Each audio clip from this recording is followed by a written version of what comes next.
नाही, विद्या नाही ती घेण्याची गोडी नाही, बुद्धी असून चालत नाही तयास मला म्हणावं का?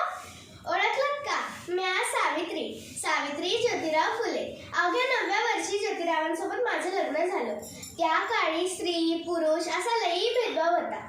एके दिवशी फराड नावाच्या ब्रिटिश मॅडम ज्योतिरावांना म्हणाल्या, मिस्टर फुले, जर तुम्हाला शिक्षणाचा प्रसारच करायचा असेल तर educate the woman first, because if the woman will educated the whole house will educated. But तुम्ही माणसं वुमनला करायच्या बाहेरच पडू देत नाही. So bad mister Phule, so bad.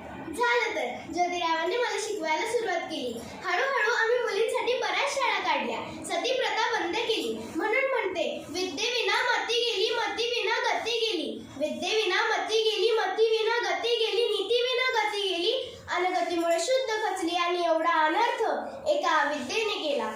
म्हणून सांगते, मुलींना शिकवा.